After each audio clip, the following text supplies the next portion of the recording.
Whenever someone asks me why I love The Legend of Korra, I tell them because it is a show about big ideas. It's about egalitarianism, terrorism, theocracy, anarchy, freedom, fascism, and PTSD, just to name a few. And even though it is allegedly a children's cartoon, it deals with these themes in a highly sophisticated way. You see, most great stories, when you get down to the core of what they're saying, operate exactly like essays. In fact, I describe a story as an essay in action. That's because both stories and essays are about presenting an idea as true. They provide supporting evidence for that idea and discredit opposing positions. But to understand the way that Korra does it, we have to talk about a 19th century German philosopher. His name is Georg Wilhelm Friedrich Hegel, and he is known for arguing that good ideas can come from unexpected places, including our most hated enemies. According to Hegel, human civilization progresses by swinging from one extreme position to another until an equilibrium is reached. He uses this way of thinking in his writing style, as a way of reaching the truth by exploring both sides of an idea. It's what's called the Hegelian Dialectic, and it has 3 parts. First, it presents a thesis, an idea. Then it presents the opposite of that idea, or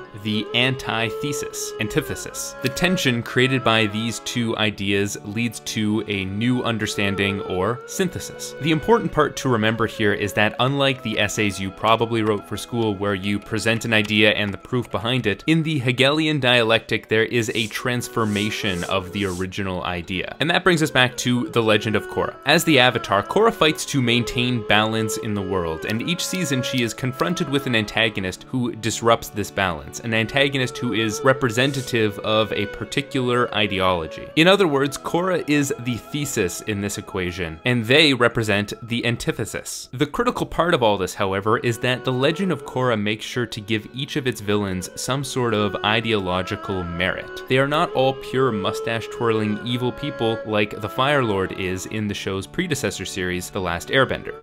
Well, Vaatu is, since he is literally the manifestation of evil, but otherwise the show remembers the synthesis step. It synthesizes the good parts of their ideas into the world of the show. When the show ends, benders and non-benders are equals. The spirit world is reconnected to the physical world. Hereditary monarchs are going away, and there is peace and order. All 4 villains can claim a victory in this regard. In other words, the world of the story itself has a character arc. In Season 4, Toph basically gives Korra a lecture on Hegelian philosophy, encouraging her to learn from her adversaries. You ever consider maybe you could learn something from them? The problem was, those guys were totally out of balance, and they took their ideologies too far. By analyzing the merits and flaws of her antagonists, Korra is able to arrive at the overarching thesis of the show, that the ends do not justify the means, and that no one ideology has all the answers. This is what makes the show a truly contested contest of ideas. You can see this strategy at play in a less political way when Korra deals with post-traumatic stress disorder. Her anxieties are visually presented as a shadowy version of herself, thesis, antithesis. Only when she confronts and accepts her situation instead of avoiding it as she has been, is she able to overcome this mental block. Synthesis. I see so many stories where the opponent is irredeemably evil, where the hero has nothing of substance to learn from them, and that makes for a stale story. By embracing a Hegelian worldview, The Legend of Korra is able to navigate complex ideas while also making its characters more interesting. But when handling all of these lofty ideas, the writers definitely ran the risk of coming off as too preachy. You don't want to sound like J. Walter Weatherman from Arrested Development. That's why you always leave a note.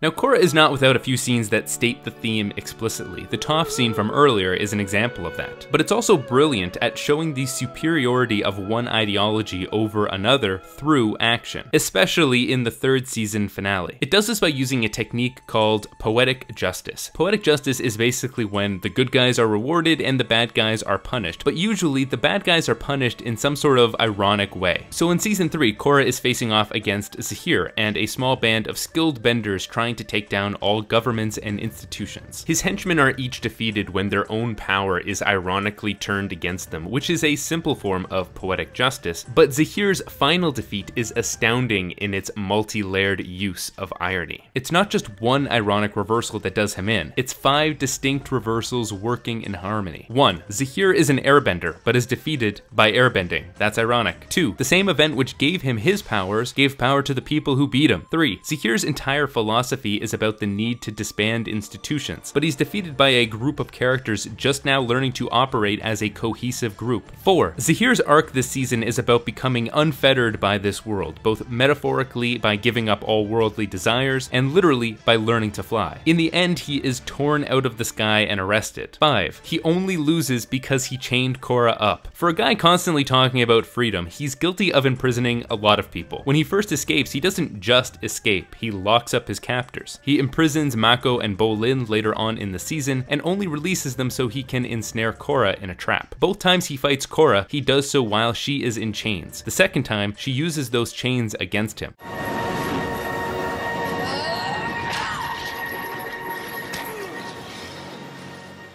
In a single scene, Zahir's hopes and dreams are dashed, his ideology is defeated, and his hypocritical actions are turned against him. And the show does this without anyone ever having to say something like this: "And that's why you never lead an anarchist revolt." The Legend of Korra does not have the same kind of epic sweep that its predecessor series had, nor is its supporting cast as iconic, but it is every bit as great as The Last Airbender, just in a different way. Where that show was more about personal growth, The Legend of Korra highlights themes of global significance. It's a show about testing your beliefs against other people and finding common ground. And that's reinforced in every plot line of the show. More than anything else, The Legend of Korra makes us wonder, just as Hegel does, what great ideas might be lost if we don't open ourselves up to change.